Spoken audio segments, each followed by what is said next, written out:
Come on.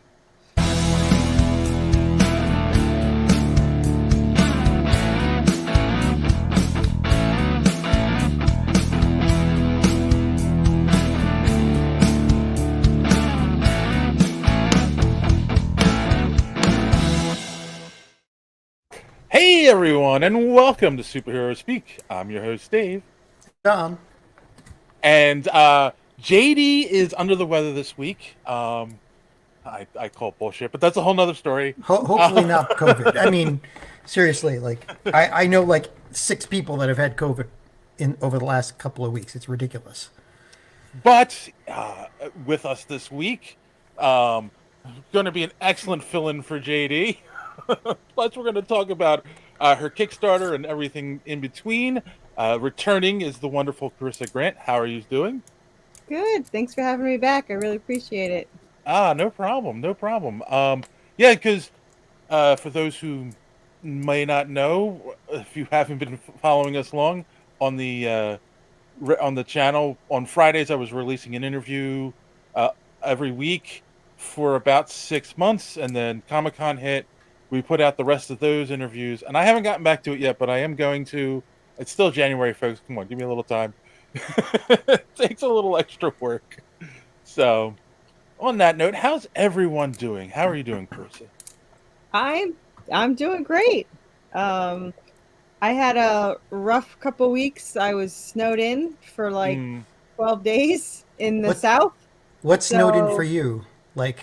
Okay, so when I was in Connecticut or New York, snowed in was 4 feet.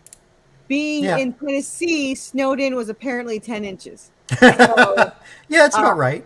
Yeah, like I've lived here for almost 10 years, and I always heard about the blizzard of the blizzard of 1993, which was 6 inches, and I was like, that's a flurry in Connecticut. You don't know what you're talking about. And we have had no snow since, none. Like maybe total an inch. And then out of nowhere, they're like, oh, by the way, we're getting snow tomorrow, and it snowed for like 24 hours straight. We got 10 inches, but they don't have plows. Like they have like one plow for like, I don't know. We don't salt, we don't do anything. We're on a damn hill. So yeah, we were snowed in. And I would have enjoyed it so much better if I wasn't self-employed out of the house. But yeah, we could not leave. My husband had walked down our frozen mountain to get to Dollar General, because again, south. And they were closed. Ooh. So my poor husband had to come back up. And then it's like 3 days later or the next day or something, he tried again. And he went because he was out of coffee, but he had to get like milk and stuff. And he came all the way back up and he forgot his coffee. So I'm from Connecticut originally. Oh, so, yeah. But I'm old enough to remember what's that? Oh, you don't remember the blizzard of 4 feet? I remember the blizzard of 77 because I'm old. And I was born in 78, so I would not have remembered 77. It was well, you were born in 78. Yeah, that's about right, because nobody could go anywhere for a couple of months in 77. but no, the whole state was shut down for 3 days because it was like 3.5 to 5 feet of snow. Like you couldn't, they literally, it took them a week just to get plows through most of the roads, just to get plows to parts of the roads. So amazing. I was born in New York, but when I was in Connecticut, I don't know the year, but it was the year before Hurricane Sandy, because they were 1 year apart to the day. On Halloween, we got 4 feet of snow, and we've never gotten that in Connecticut before. And I was pet sitting at the time, and I could not leave, and there was no electricity. I didn't live there, so I had no food. It was awful, and they couldn't get plows to us because the plows didn't understand. They couldn't handle that much snow. It was like you'd see signs saying no power for a week. We have kids. Can you get us out? It was awful. And then literally 1 year to the day, we had Hurricane Sandy, where the same thing happened all over again. Yeah. So, what part of Connecticut were you from? Southbury. I pass Southbury every day to go to work. Exit. Was it Route 84. Yeah, Yeah, of course. And I had my what? Yeah, no, that's about as off color as I get. Thank you, Megan. Yeah. Yeah. Yeah, so my I think my comic book store was in no, my comic book store was in Newtown. But yeah, so Oh. I yeah, Cave, Yeah. Bat Cave. I think he had to change it though. It was originally the Bat Cave, and then he was gonna get sued, so I changed it to something else. So I think it was just Cave Comics or something. Anyway, I would drive from like Watertown, Waterbury area to Danbury. I worked in Danbury for 14 Yep. years. I drove 45 minutes one way and 45 minutes the other way. Um, and if it ever rains, you might as well take the back road because people don't understand driving in Connecticut in the rain. And they can drive in snow just fine. So Yeah. Yeah. No. Right. and if Yeah. it was Friday and raining, you might as well just hike home. Like it was like no way. And Dave's heard me tell this story before, but for a couple of months, like for most of 1994, I lived in Texas, and there was one day where it snowed like an eighth of an inch, and there were accidents on Route 10 everywhere. They closed down the schools, and here I am from Connecticut in my Subaru DL wagon with four-wheel drive, going, what's everybody panicking about? Oh, yeah. Is there like a meteor coming? I don't understand. I didn't know it was the snow that was the problem because Yeah. like it wasn't even a dusting for me. Here we had half an inch once, and my husband and I are just driving like it's nothing, and we're like, "Why are there so many cars on the side of the road abandoned?" Yep. Maybe we could not get it. But yeah, it was awful. And then, so we were snowed in, and then we snowed in on a Monday. Thursday, I paid some neighbor to bring his bulldozer. I paid him $160 to come because they would not plow. And I told him to come at 6 a.m. That's when I told him to come when he could. Mhm. Right before he came, they plowed. And then, which did nothing, by the way. I did nothing. But I had to pay him because he came in a bulldozer with no cab. So like, he's just like out there in like Oh 2-degree God. weather. So we paid him, and he did. He went up and down. I just like, can you just go home? You're not doing anything. But then that night it froze, freezing rain, so everything froze over. Oh yeah. So and then people had four-wheelers here, and they packed down the snow. It was so yeah, we were totally screwed. So and then 2 days after that, let's see. So from Monday to Monday, we couldn't leave at all. Tuesday it was kind of okay, but I couldn't work. Wednesday I could work, and 75% of them canceled. And Thursday it was 60 degrees, and I was in a t-shirt. So, I mean, that's the South for you. So yeah. Wow. How about you, John? What? Anything exciting this week? Not really. I metaphorically picked up my pencil again and started writing. Ah. Figured I'd give it another hit. I managed to do another page and a half and start to get back into where I was in the story, like when I ended it a year ago. So, we'll see how that goes. But the other thing is, like, I finally watched. I'm up to episode 1085 of One Piece. Wow. And I'm sad because now, like every other rube, I have to wait for the next episodes to drop instead of being able to just say, I'll just watch 5 episodes today and, and watch an entire story instead of, waiting for a month for the next episode to come out and then having it being filler and having to wait another month for the next episode. Like now I got to wait like everybody else. What about Muratu, the ninja one? You could just doesn't it have like 1,000 too? I don't. No, I was gonna next make my way through Rurouni Kenshin. I got halfway through the original, but they're remaking it. I thought I'd take a look through it. I have the original. I don't know anything about the new ones. Mm-hmm. Hassan says hit him up if you want a feedback writing group with critique from him. I much appreciate it, Kasan. I will. I will do. Like I think this time I'm going to try to finish the manuscript first. I've got 225 pages now, so we'll see if I can finish this and then Hassan joined the Discord, so you can send it to him through there too. Yay! I gotta go onto the Discord now. Hooray! I have 13 novels written, which equals 100 and something issues with this one story. We are going to talk about that. No. And I'm still writing. I wrote a chapter yesterday. So it's amazing, I hope it's the only skill I have in this world. And it's not even writing. Writing's not the skill. I suck at writing. Storytelling, I'm really good at storytelling this story. I'm going to be very specific. I'm very good at telling this story. So, all right. Well, I mean, that's how I am. How are you doing, Dave? What you doing? Okay. Remember I had said at the beginning of the year that I wanted to write some more music and like put together a demo.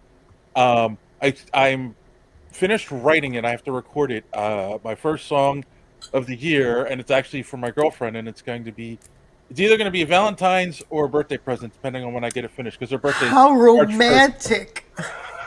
My husband wrote me a song. That's very romantic. I'm sorry, John. I know, a little bitter.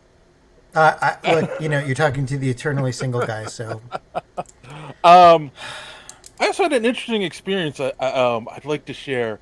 So, every Thursday I go over to her house for dinner, and I take an Uber over, and I get picked up, and I get in, and it's a younger woman driving, and it's not like there wasn't an issue with her, but she had satellite radio on, but it was the preview channel, like where it just plays commercials over and over again and keeps saying, "Oh, if you want to listen to this station, call and set up your what radio today."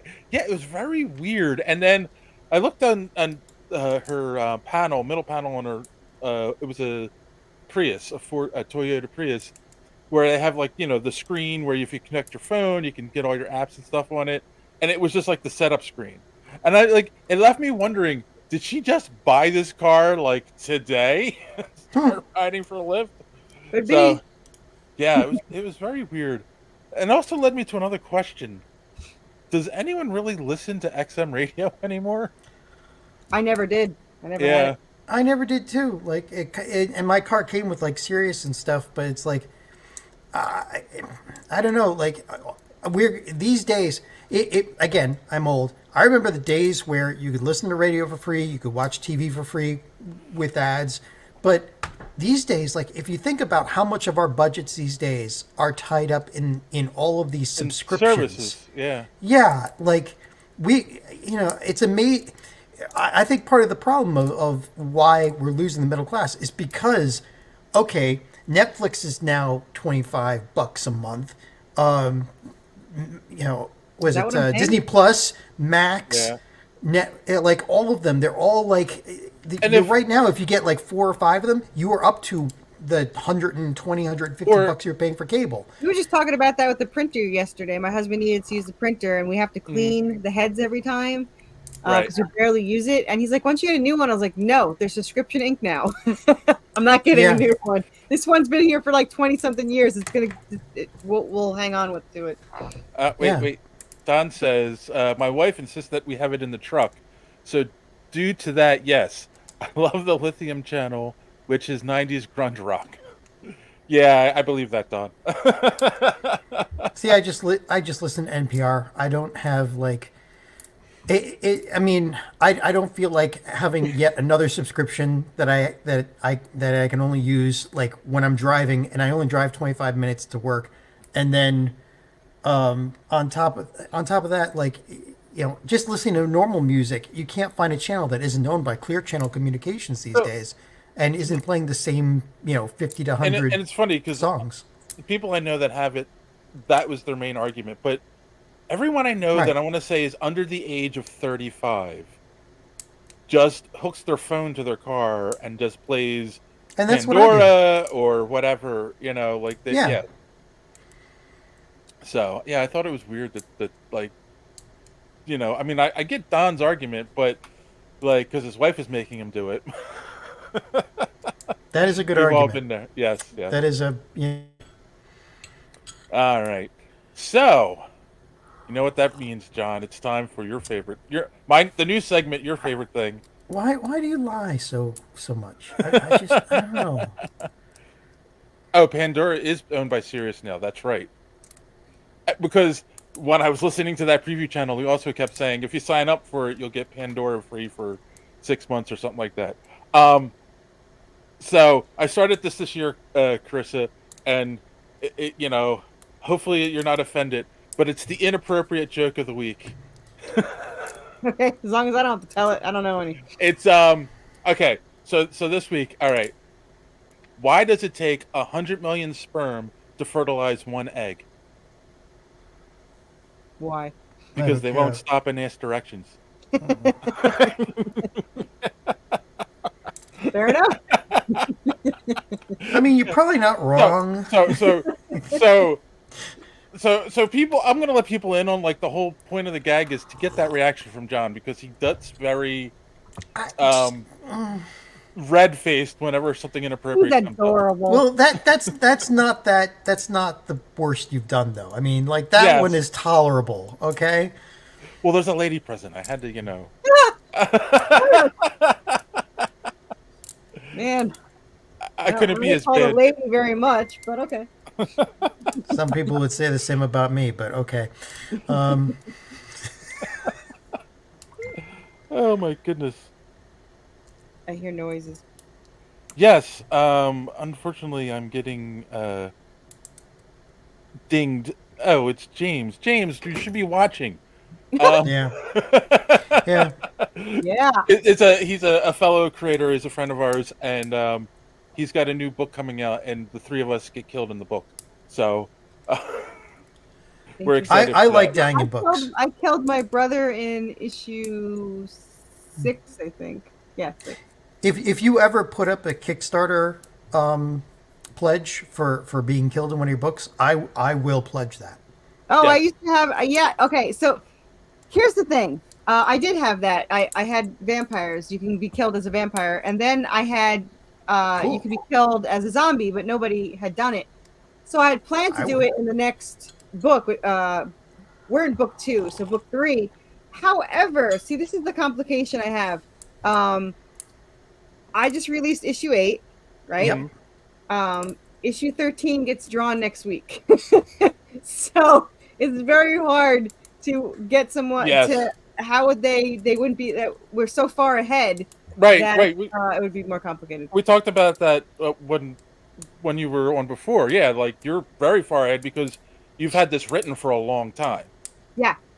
So what I was thinking of doing was when my hardcover comes out, I wanted to sell, or a couple of months before the hardcover comes out, I was going to sell pages of like a pinup of you being drawn with the characters getting killed or being with Anubis or whatever, and then you would be in the hardcover as an extra. So, and then you also get like the file for it, so you can print it out if you want to. So that came to me like yesterday. So I might do that. So because then you're immortalized in a hardcover, which is actually kind of cool. Yeah. And then I'm going to have the option that if people want to, get like a pinup or something. But yeah, to be drawn in the book, I did it 3 times. I did it for 3 people. They were in, 4 pages. They were vampires. They chose their death of being their head chopped off or getting away or, well, getting killed off screen. Getting away, chopped off, or fire.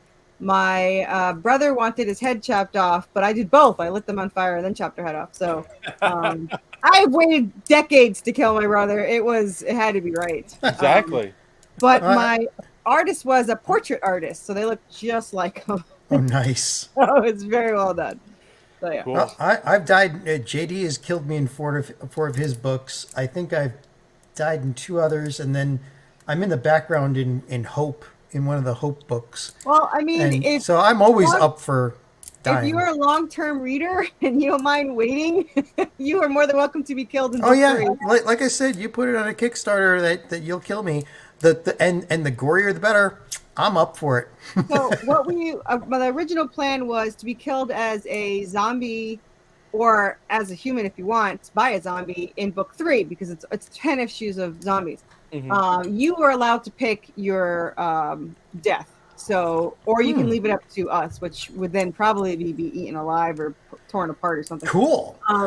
So yeah, I will set that up for you if you like. Like I said, it's you if you wanted, you could have the PDF like a year before, but to be on it, yeah, it'll take a while. But yeah, whatever your time, like I said, if you put it in your Kickstarter, I will. I've already backed your current one, so. Oh, why? Thank you. Did you I back had to- today? What?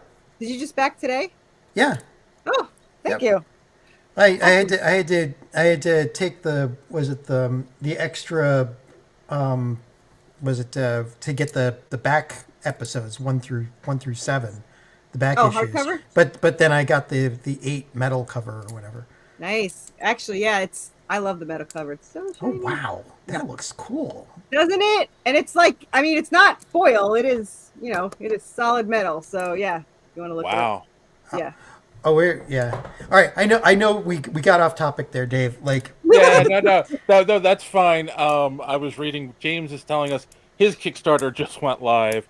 So James, we'll have you on maybe next week to talk about Damage Inc. All right.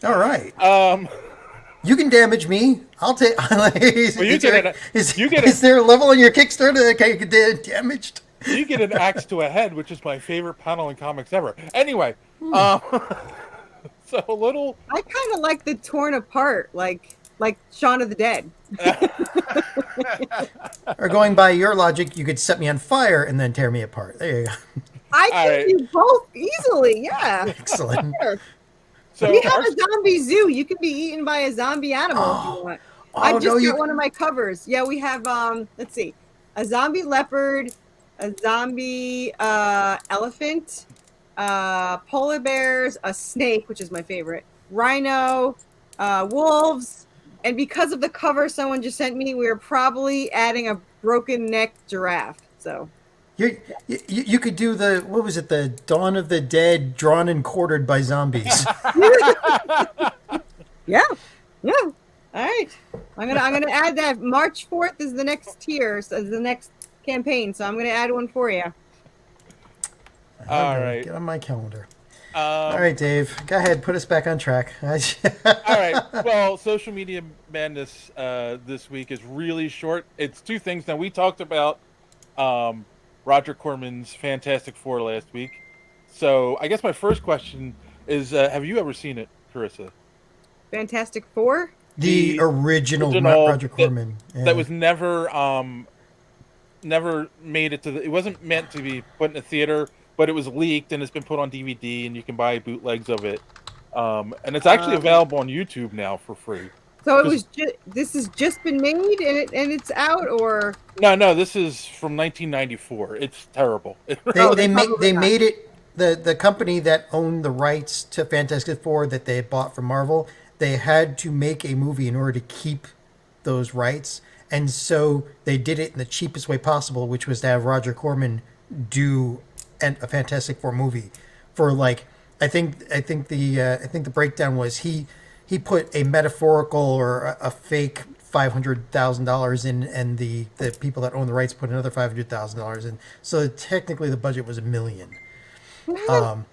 And it's still, Dave, I still think that is the best representation of the Fantastic Four on film. Of Doctor Doom and them. I'm just saying. The only comment that we got on it was from our good friend 8-Bit Ray, who said Fantastic Four is Roger Corman's Fantastic Four is God tier, and it does not surprise me that he likes that movie.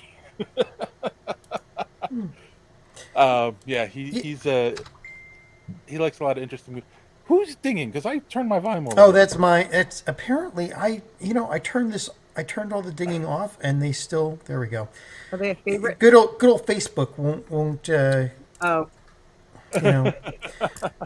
Yeah, so, of course. If you ever want to see the Fantastic Four Roger Corman edition, first off, probably bring something to drink, and then and some popcorn, and it's on YouTube for free.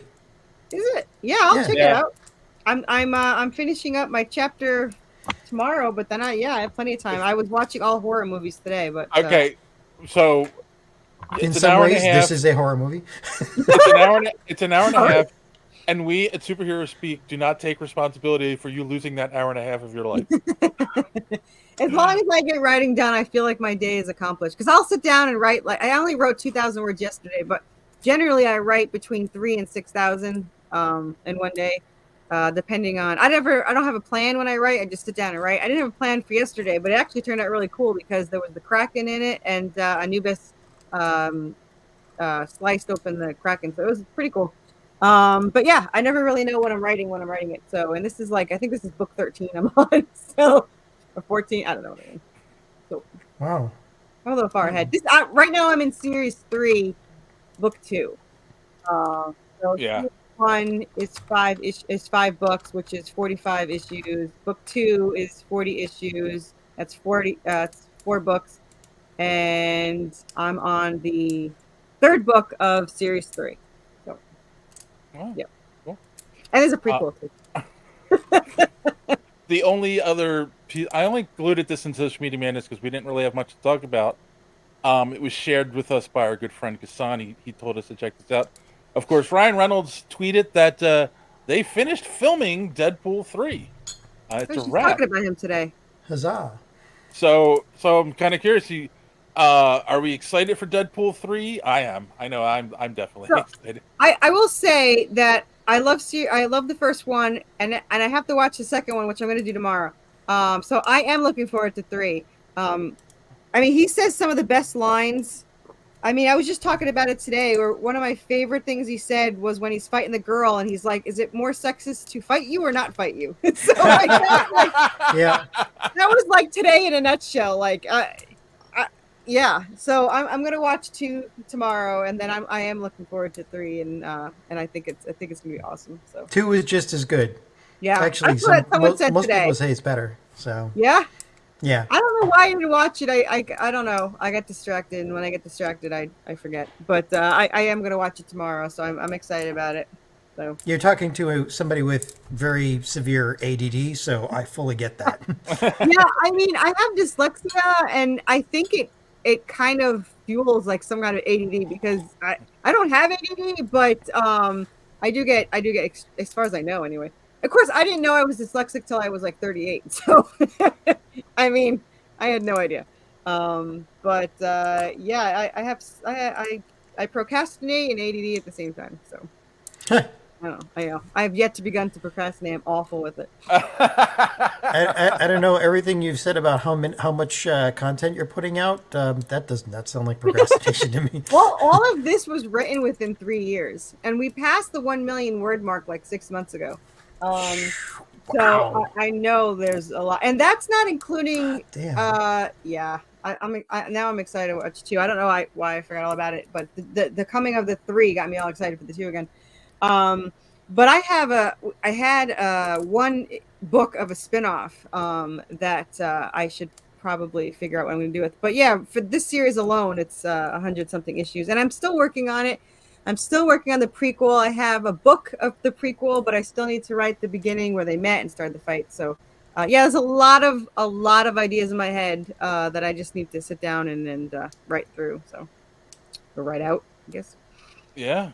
Yeah. I don't write anything down, so if I ever lose my memory, I'm screwed.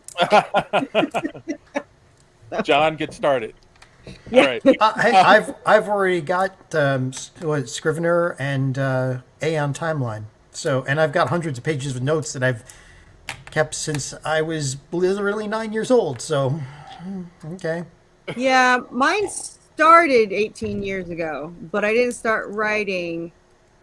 I wrote book 3 by myself, and then I got you know about my co-writer. I don't know if you know about my co-writer. So I write the series and I write all the characters except Draven. Draven's speech and thoughts are written by my co-writer. So when you read the 2 main characters, they are 2 different people that wrote them.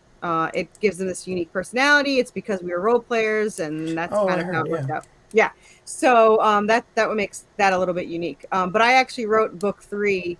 I wrote it over again. Like I restarted it when I met her. But book 3 was my only plan of any. I didn't have a plan, but my only thought process was book 3.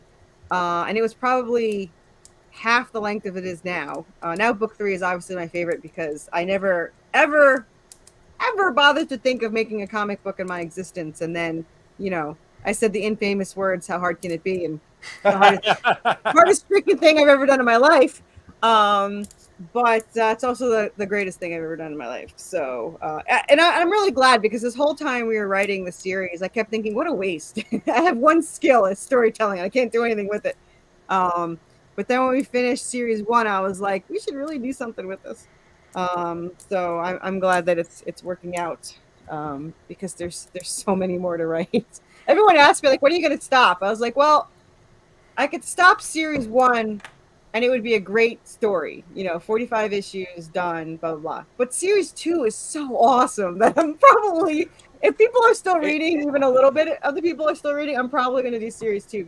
Hold that thought. What? Because we got to do the commercial break too. Right, but I was going to say it's amazing because, and I'm pretty sure I told you this the last time you were on, is that I know so many creators, you meet them, they have issue 1 out, you meet them like a year later, they still have issue 1 out. They're working on issue 2. You meet them 2 years later. Oh yeah, issue 2 will be out anytime now. So like, be proud of yourself because you're doing amazing, really. I did not. I've interviewed dozens of them like that. I didn't think it was special at all until I was on a show and they said the guy before me was on issue 7, and like, oh, that's great for indie that you're in issue 7. How long have you been doing it? He's like 5 years, and then I was like, shit. So like they got to me and they're like, what issue are you on? And I was like, 6. They're like, how long have you been doing this? It's like 6 months. Like, I was like, I don't know. Yeah. So yeah, I might have gone a little too fast, but it's all right. All right. Well, again, that's it for Social Media Madness. So if you want to know, you can follow us on Social Media Madness, follow us on the Great Podcast, and learn more about this show. Here's our good friend Don to tell you more. You enjoying the show? Do you want to be part of Social Media Madness? Easy peasy. Head on over to superheroespeak.com. You'll find all the links to our social media. You'll find the show uploaded there as well. Comic reviews by Chris. You can even go in the archives and find old comic reviews by yours truly. Absolutely. So again, that's superheroespeak.com. Make sure and check that out. Make sure to engage on our social media. Speaking of social media, Superhero Speak is part of the Geek World All-Star Podcast Network. That podcast network includes great shows like the Pop Prison Power Podcast, Colt 45, Fans on Patrol, the Gorilla Brain Podcast, the So Wizard Podcast, and Superhero Speak. That's right. You go to the X-Men app, I mean the X app, hashtag GW All-Stars, and you will not be disappointed. And you might as well do it before that app is dead. Well, listen, now it's time to go back to the show, and I'm going to be looking to see if JD makes a comment about sex or doing something to a woman's anatomy to see if John gets flustered or beat red, while at the same time speaking with confidence and zeal when he's talking about Pinkie Pie, Rainbow Dash, and the rest of the My Little Pony crew. Back to the show. I mean, he's nailed that. So he just nailed that. He just, that's wait. like, he's got us down. Don, you're watching right now. Why do your eyes go wide when you go so wizard? Like, and your eyes go really wide. I'm just curious. Okay, we are going to take another quick commercial break. But before we do, everyone watching right now, the link for your Kickstarter is in the description. But where can people find you more online or find the books online? The easiest way to find me, because links can be hard, go to Kickstarter and search Worthy Chaos. We are the only thing that pops up. There's a pre-launch for 9 that I told nothing about, but it already has like 36 people on there, so you can just sign that up. But 8 is live now. It will be live for 3 more days as of 4 minutes ago. And on social media, on just Worthy Chaos, whatever, or you could find me on Facebook, Corissa Grant. I am the kind of person that would have got kidnapped as a kid. I talk to anyone and everyone, and so I would gladly talk to whoever wants to talk. So I have 5,000 followers on there, and I talk to as many as I can, as often as I can, and yeah. Yeah, and you get suckered into doing podcasts like this. All right. 145 last year alone. Yeah. Diggity. All right. On that note, we'll take a quick commercial break and be back with some news. Some podcasts are like this. I went to Japan and I shot with Hitomi. She's the one with the really big boobs, right? The huge natural Asa boobs. used to Asa would hype her up a lot. Yeah, Were but- you intimidated going into seeing these boobs? I wasn't intimidated. I was excited because this was my moment. Glennie, this was my This moment. is your moment to not be the biggest breasted queen of the No, this is my moment to finally have Hitomi to my face. People dream of this moment. I dreamt of this moment and my dream came true. How was it? It was amazing. And some podcasts are like this. I don't take a shower. The only place I use soap would be my groin. You don't take a shower? Here's the thing. I don't take a traditional shower. I don't use soap. I don't use soap. Like, this hair has never been washed. The beard has never been washed. There's never been soap on my chest. We have well water. We have a lake. We jump in the lake. We get into a cold plunge. I don't pick out an outfit. My closet is just full of shorts. And by the way, the only reason why I dressed up today is because of you guys. You dressed up. I'm wearing my fanciest stuff. I'm wearing my fanciest watch. I noticed the watch. It's a good watch. I'm wearing my fanciest necklace. Here's the thing, like, I just gotta be me. Nobody can be me the way that I can be me. Nobody can be Graham the way Graham can be Graham. Nobody can be Jack the way Jack can be Jack. Same for you, Alex. But only one podcast is where you can get in-depth analysis like this. I love how when she asked him what he does, and like there was the most dated thing they could say. So I'm setting everything up for the 2000 Switch, and I was like, oh, nigga, I forgot Y2K was a thing. Everybody was so scared. Well, whatever since when it goes to 99, we're gonna go back in time, and everything's gonna be all like what? Gonna go back to zero. How about you just Zero. How about you just program two more numbers? You're like, why are we?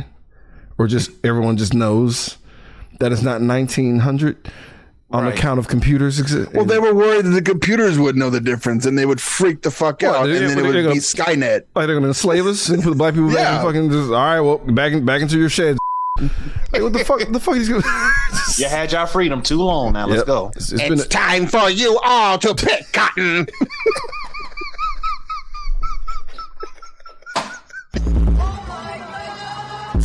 You are now listening to Cult 45. This is Beat 'em Down. And I'm Random Randy Savage. Find us on all your podcatching apps like Podbean or Spotify.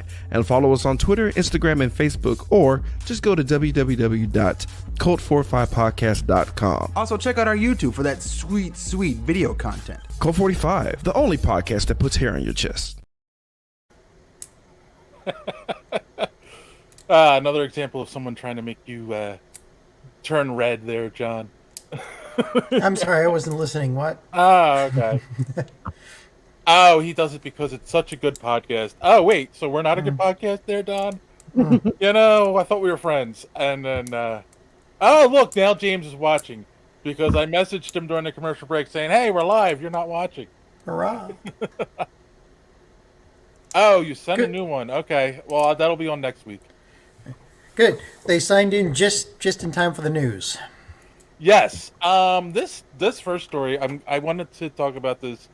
Well, it's a shame JD's not here because I think he has some insight on it. I didn't know that there was any dispute over this. Like, you know, you figure that it gets the Netflix thing, and but since we have an indie creator here, it'd be good to get your opinion on this. So, William Appletree, who worked on Invincible, first 50 issues, was suing Robert Kirkman, saying that he was the co-creator of the book and was tricked. This was the interesting part of the lawsuit. He was claiming he was tricked into signing a contract that stated it was work for hire. Now, it has gotten settled out of court at this point, so they're not, and they haven't disclosed what the settlement is.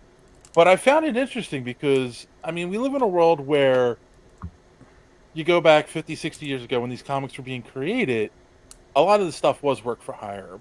But a lot of those creators did a lot of input into the books and didn't know they were going to blow up the way they are today, right? Like, the movies are insane. It's all pop culture now. Now, here's a modern book that Kirkman did. 2005, I think, is when the first Invincible came out.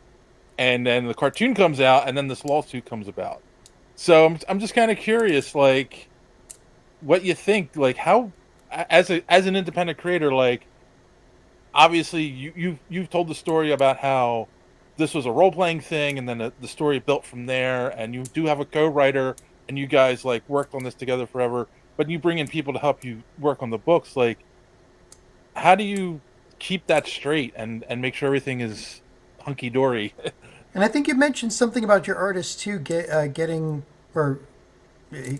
a piece of anything after this blows up. If it blew Yeah, up, you know? so A percentage? everything, he gets a flat rate that he picked. I pay whatever rate he picked. And I just I didn't raise it, but I took away coloring and lettering to save his butt. So he gets the same amount and doesn't have to do all that work. So he's thrilled. But yeah, if my Kickstarters ever go over 6.6 K, then the extra money is split among everyone that works on the book. Okay. Interesting. With my artist getting the highest piece, because I get the whole flat rate thing, and then that's it. But to see these Kickstarters, I don't think mine's ever gonna get this high. But to see these Kickstarters go to $10,000-$20,000, and the artist sees nothing extra. I mean, you wouldn't have it without them. And I get the whole concept: you paid them, and it's yours, and blah blah. But in my case, my artist really is part of the team. He's not the artist. I mean, he puts his whole. He quit his job to do this. Oh wow. Okay. Yeah, like 2 issues in, he quit his job to do it. And he's so invested in the characters. He's severely underpaid as it is. And you know, I wouldn't be where I am without him. You know, the story is important, but people come for the art and stay for the story. So without him, there would be literally nothing. And at the speed he's going in, you know, I think eventually that I can actually go monthly if I got enough followers. So yeah, I want him to have an incentive that the better this does, the better he gets paid. And I also don't want him to go anywhere, because I already told him I'm going to chain him up in the basement if he decides to leave. So the longer he stays, the happier I am. And I mean, you see a lot, especially indie, you see a lot of long series with different artists, you know, and yeah. And for those who don't know, I started with a different artist, and I spent $5,000, and then I threw it away and had my artist redo it. So yeah, I'm all about him hopefully staying for the long term. He was upset when I said he couldn't do the prequel. And I said, it's not that you can't, it's that you have 100 issues to catch up on. So I don't know if the prequel is going to be him or not. I don't release anything till it's finished written. So yeah. But yeah, I want him to have incentive. I want him to want to stay around, and the better it does, the better he'll do. So yeah. I don't think I've ever heard that before about splitting the Kickstarter profits. It never even occurred to me, you know, honestly. But it's because you don't like to share. Well, yeah, but it's a really good idea, because I have backed Kickstarter projects that have gone over $20,000. You know. Yeah. So. Okay. Yeah. So then, like, in all fairness, then what happens if, like, let's say Amazon or Netflix approached you and said, we really like this, we'd like to make a series from it, you know? I would tell them to go to hell. They're going to screw it all up. I do want to one day release an animated series. That would be an R-rated animated series. That would be what I would prefer, because it's such a long series, and no actor or actress would survive it probably. So I would probably prefer to have it as an animated series. Plus, I mean, it's a comic book. It should be animated. That's just my thought process. So that's the goal. And also, I would love a survival video game like Resident Evil, since that's what started it all.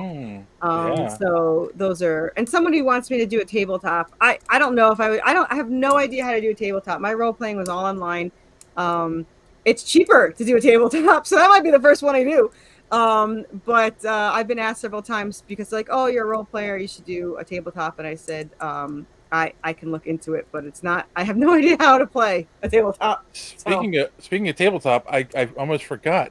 Yesterday was the 50th anniversary of D&D, so yeah, happy anniversary there, John. Oh, gee, I wonder, you know, I don't know, man, if I heard about that. So you talk about playing it when they were still handwriting out the notes. So man. Well, The funny thing is, if Gary Gygax knew what Wizards of the Coast was doing with D&D these days, he'd be rolling in his grave, and probably hitting a natural one. But What does this mean? oh my God, I am a geek. No. James is saying it would be easier to work with someone and make a setting or a pre-made for it. I think he's talking about like go to the TSR. Well, it's not TS anymore. It's Wizards of the Coast, and like do a module for Dungeons and Dragons. That is. Oh, to do a tabletop, you mean? Yeah. I have a couple of friends that do tabletops now, and they brought in like 21,000. And I would love it, especially for my clotters. I would love to do something. I mean, we talked about it today, how I really want to write a mini series for just them fighting the clotters. You probably don't know the clotters, but so we have a special brand of vampires I came up with, and it's because I wanted something scientific in my supernatural setting. Whenever you watch vampires, they always bleed. And technically, they have no heartbeat, so they shouldn't be bleeding or sex, but whatever. So I made it that ours is a subspecies of vampires, and there was a mutation in one of the vampires that his heart beats every 6 hours, which causes the blood to be clotted, and it causes him to couple of things. One, he's a lot stronger because his whole body's thicker and he's got more strength to him. But he also needs to feed from a human only and fresh. It cannot be bags. It cannot be animals. It just won't sustain him. And these would start to decompose like a zombie. So they have to feed. So to save the species, he would have to change only the ruthless humans, murderers and sociopaths and all these, because that would keep the species alive, because they have their souls and they have to kill humans. So if you just got a regular human that doesn't want to kill others, they would just pass away. So it became that clotters were the most vicious of all vampires. However, there's one trait that makes them the worst of all, is that if it bites you or tastes your blood, then it can track you anywhere you go, no matter where you go. And if you kill that one, then the entire nest can now track you, and they will track you down for revenge and kill you. And since we don't have the original or the fake mythologies of garlic being invited in or any of that. Right. And the original vampires do go out in the sun. So mine don't unless revenge comes, because they don't get hurt. And no, they don't sparkle, but they don't get hurt. And they can go out. And you cannot stake them, because for anyone that knows the original lore, that wasn't to kill them. It was to trap them into their coffin. So it really doesn't do much. So mine, you have to chop off their head or set them on fire. However, setting them on fire could take hours. So you might as well chop off their head. Nuke them from orbit. It's the only way to be sure. It's funny. That's perfect, because one of the things that JD always brings up when we talk about fiction and how like, oh, this isn't believable because of this thing from fiction, and he always asks the same question: how do you kill a vampire? Right? Because in every story, it's different. So, yeah, that's. I mean, Jim Butcher had 3 different variants of vampires. Yeah. So Yeah, we have other vampires. They're not in any of the stories told here. They're in future stories, but they're regular vampires. These are a mutation, but they're growing because since they would track you till the end of time, and you can't do anything, you can't put down salt, you can't really do anything, and they can track you anywhere you go, you have to destroy the nest. So that small bit of group. So ours had to destroy the nest in ours, but there are other nests out there because it's kind of like the alpha, but they are a hive mind. But yeah, it's simple fact that I didn't like the vampire's blood, so I had to come up with this mutation that they bled every. And by the way, the reason why it's every 6 hours, if anyone's going to ask, it's because that's exactly right before rigor mortis sets in. So it's just long enough before rigor mortis, and then the heartbeat. You brought up a point, and it's stuck in my head now. And John's not going to like me thinking about this, but it's if you're a vampire and you don't have blood flowing through you, you can't get an erection, so you can't have sex. So that means that Twilight is complete BS. All right. Yeah, exactly. All right. That was a fun tangent. What else we got in the news? Vincent D'Onofrio recently had a nice interview with comicbook.com. And he said two things in the interview I thought were great. I don't know if you, Chris, if you're watching any of the Echo or if you watched the original. I do not. I no longer watch any mainstream stuff. I mean, I'll watch a movie here and there, but I'm going to be honest, I have not watched since Endgame. So. Well, Echo kind of ended weirdly, so did you watch the Daredevil series on Netflix though with D'Onofrio as Kingpin? I know of it. I did not watch it. Okay. All right. Well, I canceled Disney. I'm not a fan of Disney anymore. Don't go buy my shirt with Donald on it. I collect vintage Donald Duck, but hey, I'm not gonna dish you for that. Sorry. James says Twilight is BS on so many twinkling levels. But I mean, he's a fan favorite who played Kingpin, and the two things he said in the interview that stuck out to me, which were really interesting. The first one being that he would love to do a what if episode that focused on a darker version of Kingpin. I like What If. That was my favorite series when I was a kid. That is more like the Joker movie that with Joaquin Phoenix. He was pretty dark in the Netflix series, though.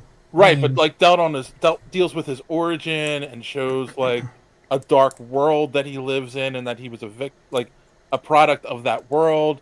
So yeah, like I thought that would be cool. So, I mean, I don't know. Like I said, we keep thinking, well, maybe the next Disney Plus series or movie is going to start to right the MCU ship.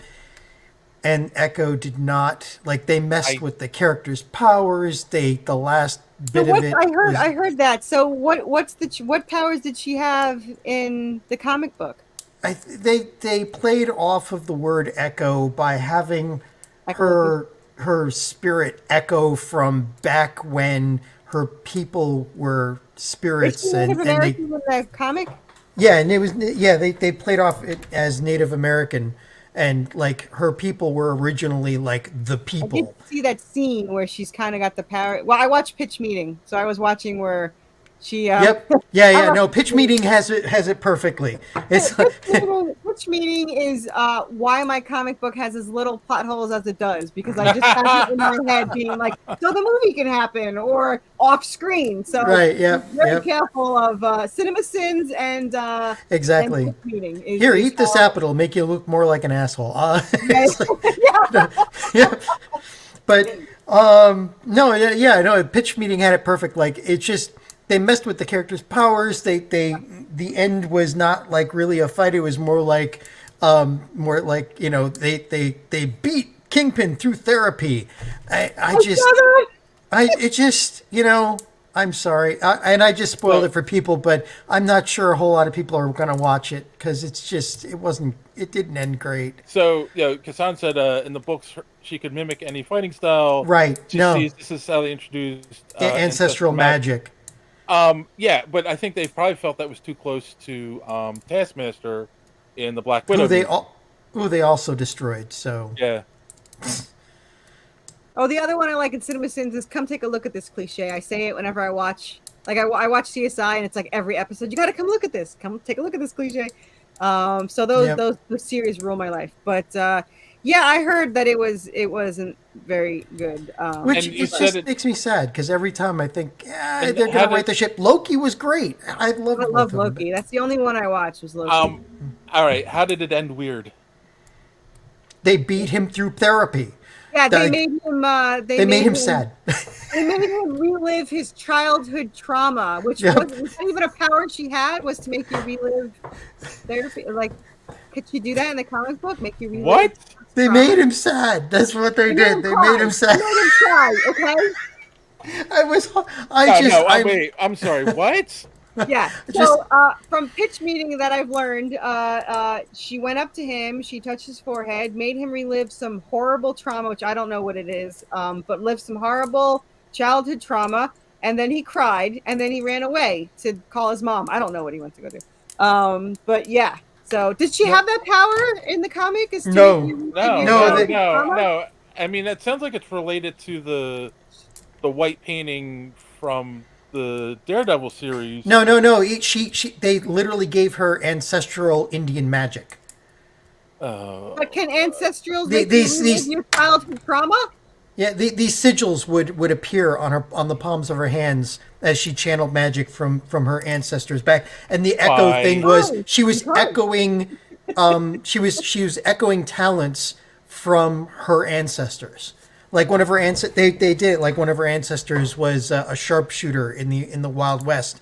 And so, in times of need she could channel that power. So it was very loosely based on what her powers were in the comics, but they added all this weird stuff to it. So, okay, Randy, I didn't watch the show, so I'm curious. I'm assuming you're talking about John. Because, the point is that it wasn't in the comic. Is the point? Right? They're making up their own stuff as they go instead of following the rules. Which, if you want to do, just make your own character, is what the complaint usually is. It's not that it's a bad thing; it's that stick to the rules. I mean, we expect if they're going to name the character Echo, we expect Echo. And we didn't get Echo. We got, another new character. Like they have a new Indian character already from What If, and she's interesting, and I'd like to see more about her. But this one was like Echo could have been, it would be really interesting to see Echo, fight people, but obviously we're upsetting Randy. So he's saying her powers to echo mutants. No mutants exist, so you have to come up with something else. But Randy, you're missing the point. Here was the perfect opportunity to introduce mutants into the MCU, and they keep whiffing on that. Right? Yeah. They could have easily introduced a couple mutants, and it would have been amazing. But or you could come up with your own superhero. I mean, Well, here's the thing. And we've been talking about this a lot. Is that they were pushed by Disney to do more content. Iger. No, not Iger. It was the guy before him. Iger's the one who's told him. I want to say Perlmutter, but that he was the president of Marvel. And so no one wanted an Echo series, to be honest with you. That's the whole thing. I saw the previews for it, and I'm like, no one asked for this. And they had to show Daredevil, who I'm sure is in there for 2 minutes in the entire season. And that was to get people to go watch it. And it's like, just give me Daredevil. Just give me the new Daredevil. I don't need Echo, right? Yeah. It was Bob Chapek, right? He's the one who hit the accelerator on Marvel saying, oh, we can make all this money. And then it was just... No, I wouldn't have hated it, Randy, if it was done right. I just don't like it when you have a set rule in a comic book for years, and then you just make it up as you go, when she was perfectly capable of doing what she does in the comic book. So to me, and I'm sorry, this is lazy writing. You wanted something done, and then you changed it. So... Yeah, so... yeah, and I agree. Lazy writing. I have no desire to watch it, so... I'm just... Why can't she use the powers she had to save the day? She did it in every comic book she was in. And the thing is, she doesn't have to echo the mutants. She could have echoed Captain America. She could have echoed... whatever she saw, Right, the Hulk, or the characters... Thor, the characters we already have in the MCU. So, yeah. Because they've already messed up Taskmaster and made... that character they threw completely away. Yeah. So, I don't know. Anyway. I think the other thing that he said that interested me, this interests me, and I'd love to see his Kingpin go up against Spider-Man in the MCU. That's something he wants to do as well. And as a person who loved the 90s cartoon, where Kingpin was the main villain for most of it. Yep. I would love to see Vincent D'Onofrio and Tom Holland go at it. So, yeah. Kassan said, also the show sucked. Poor writing. Yes, poor writing, poor fight sequences, and poor acting, and they had great character and what if. Yep. Yeah. But again, all of that was done under Chapek, and Iger took over.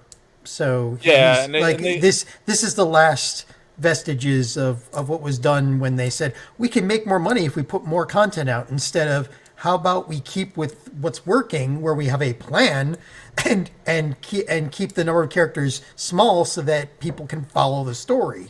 Well, they jumped into the streaming wars, and it was like, oh, they're going to own. But like when they first introduced it, it was like, oh, it's all Disney content. Well, right. They knew people were going to subscribe for the Marvel and the Star Wars stuff, so they went to those franchises and said, give us as much as you can, give us as much as you can, and yeah. Kingpin is coming back to Daredevil. I forgot about that. Again. I think he'll have a redemption arc as his character goes. Yeah, I'm sure. Yeah, redemption for what? That's like why does Kingpin need a redemption? Kingpin is Kingpin, man. So is Bullseye and the Punisher. I love the Punisher. Yeah, that's right. I did see that. I didn't include it because it was rumored at this point that they are saying that they're going to use Bullseye again in Born Again. So. Oh, all the other characters coming back too. Foggy and yes, and what's her name? Damn it, the woman. Oh, geez, now I can't remember. But all the characters Karen. from the Netflix show are coming back. So Karen, right? Is her Karen Page, right? So she's coming back. The actress is coming back for that too. So like they got the band back together. So hopefully, if the writing is as good as the original, they might actually have something to pull their asses out of the fire. But speaking of that, James Gunn. Sorry, I'm laughing because I think Randy and Kassan are now fighting in the comments. I'm going to avoid it for right now. Okay, so this is interesting, and Carissa, I'm sure you don't have an opinion on it since you're not watching any of this stuff. You can make one up. But James Gunn came out on Threads and said that he gave an update on Peacemaker Season 2. Said that he just finished was halfway writing episode 8, and it was a banger and all this. But he might be biased. He might be biased. He might be.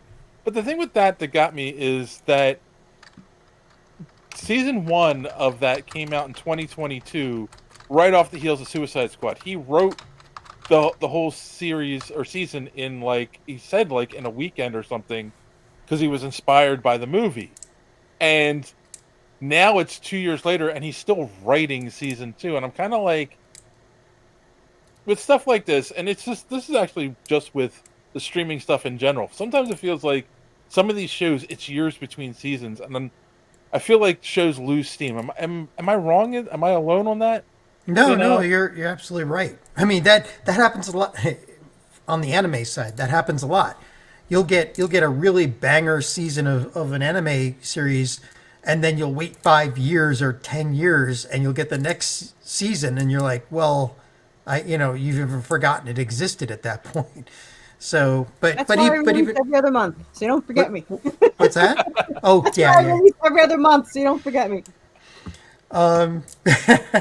Yeah, we're basically binge reading your stuff because you're putting out so quick. Yeah, that's why I have to mail out the day of it ends, because people need to. The next one starts in 3 to 4 weeks, so I need to get them out there to people. Yeah, but keep yourself busy. But yeah, that's it. I mean, because Stranger Things has a strong following, but they're the same thing. Every couple years, a season comes out. Kids are too old now. They might be in getting senior discounts or something. It's just too far apart. I only like one. I like the first season. 2 was okay, and I like the 3 because I pretty much lived in a mall like that. That was pretty much. Well, I think they said that this season is the last one, the one that's coming out. So. Yeah, because he's working on a new series with teenagers, another series of kids with psychic, shockingly ability, whatever. I don't know, but they have another series they're starting. Oh, okay, that makes sense. Yeah, I mean, I heard that too, that they wanted to do a spin-off of it. And the thing is, like the one kid now is in the Ghostbusters movies. I'm sure they all want to go and do other stuff, and they don't want to feel trapped into having to do this show every couple years, Well, and then you look at the casts of Doctor Who, and that's also what you get. That's the reason why there's the trope of Doctor Who regenerating every once in a while. Thing they could have done, but they gave him they shouldn't have given him only 10 because now isn't he on the 10th? He's on his 14th now. Yeah. So how did he only have 10 and now he's got how did they technically he only had they were only supposed to have 12, but then they made him the timeless child, and there's explanations out. But anyway, but that's how they keep those actors happy, is because the actor can come in, do a few years, and then he can go off. Same thing with the actors that play what? I'm not going to say this out loud, but Randy, you have earned this.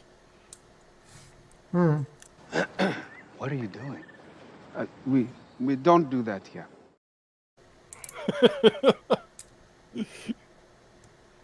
So I mean, I get it, Randy. Yeah. So anyway, but I'm surprised it's taken this long to get Peacemaker season 2 because of how well Peacemaker season 1 did. Right, but I'll say this, because of the shakeup and the and the strikes and all that, and the strikes, he probably had to rework what the season was going to be about as well. So it's weird. It's weird that they can kill off the DCEU. All those actors are gone. They were going to recast everyone except John Cena as Peacemaker. They're going to have season 2 that ties it together. Him and Psycho Pirate. But, right? The only two that realize, hey, everybody's changed. I mean, it's this is a classic DC. This is like the New 52 launches, and everyone changes but Batman. Because they were allowed to, because it was Court of Owls, and he was Jeff Johns, right? Yeah, he was allowed. Oh, right. He was allowed to continue on the story he was already working on. So yeah. Well, all right. I don't know. It confuses me, but. I mean, I'll watch it when it comes out. I mean, season 1 was fun to watch. Really good. Yeah, it was amazing. So Kingpin is a part of. Oh boy. Okay, they're still talking. they're still talking about Kingpin. We started something. And his therapy session. I'm gonna have to watch that season of Echo, just to see how crazy it was, because everyone's talking about it. So while they're still fighting in the comments, we're gonna take a quick commercial break, and we'll come back and talk some redemption.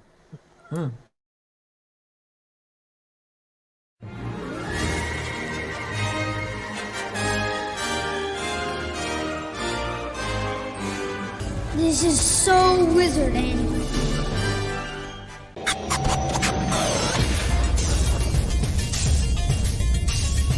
Broadcasting very fast and very dangerous from the planet Malistan. You are listening to So Wizard. You're thinking people gonna die? The only podcast to make the Kessel run in under 12 parsecs. There'll be no one to stop us this time. I am your host, Joey DiCarlo, and with me, my co-hosts, the queen of all nerds, Aubrey Litchfield, and the expert, Mr. Marquis, Mark Ellis-Ray. You are listening to So Wizard Podcast, where three friends review movies, TV, and sometimes more, podcasting weekly on the Geek World All-Stars Podcast Network. Mark Ellis-Reagan's, please tell the listeners where they can find more So Wizard Podcasts. Everybody, you can head on over to SoWizardPodcast.com, and there you're going to find a brand new episode every week. Find So Wizard on all podcasting streaming platforms, such as iTunes, Spotify, Good Pods, and pretty much wherever you can find a podcast. Check out our YouTube page, where new content is being uploaded regularly. We also have a Patreon page. For as little as $1 a month, you can receive exclusive bonus content while you're supporting the show. No, I didn't. First of all, a podcast takes a lot of work, okay? You have to organize the guests, you have to do a Google Calendar, and then you build a following. It takes a long time, and I've been working on it for a while. Yeah, we still need a Google Calendar. I mean, we've only been doing this for 11 years, Dave, so you know, Eventually we'll get it all together. Yeah. Yeah. All right, there might be an episode coming up with Kassan and Randy on it where they can duke it out, and the rest of us will be quiet. All right. No, we could have them do a debate. We could have them do love a that. live debate. You know, with the actual debate rules. I will. That might be a good idea. You know, because I want to hear both sides of things like that. You know.